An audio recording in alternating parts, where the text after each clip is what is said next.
This is Monday morning, December 7th, approximately 11 a.m. Just come into my shop. This is in units 16 and 17. This is one of the water leaks here. We had rain started in the late evening, early evening, last night.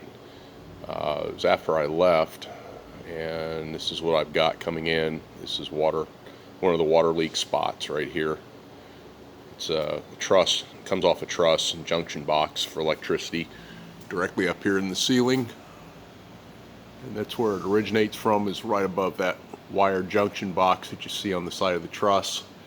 This isn't, as stated in previous videos, this is not a really big drip spot here because it actually runs down the truss. You can see the wet pathway that it follows where it drips off, but most of it ends up down the truss and pools later, further down on the floor.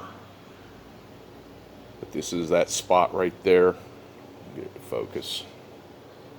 As we can see, it's dripped a little bit because it's actually leaked off into another low spot on the floor, but it hasn't gone too far. This one never really makes a big puddle. It's just about this size, it's about as big as it gets.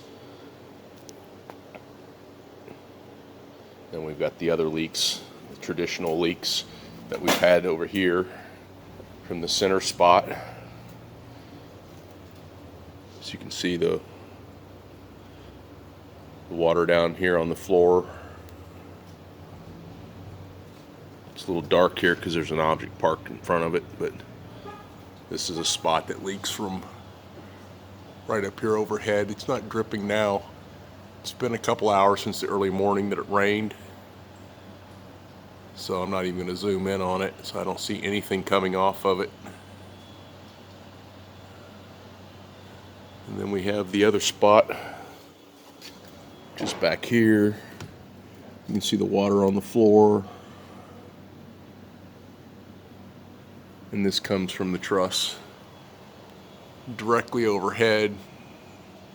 There's no dripping off of this right now either. It's been several hours since it's rained here. And then of course this is the panel with the black mold growing on it. It's actually very wet looking this morning.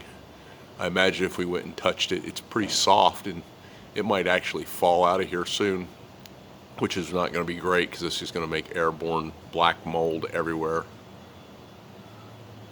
And then we've got the spot over here by the door.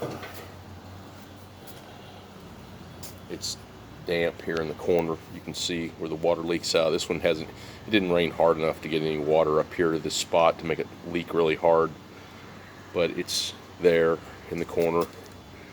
Again, this is where I have all my extension cords that I have to use when I go out the door or to this end of the shop, since everything runs on extension cords in here since no wall outlets are working.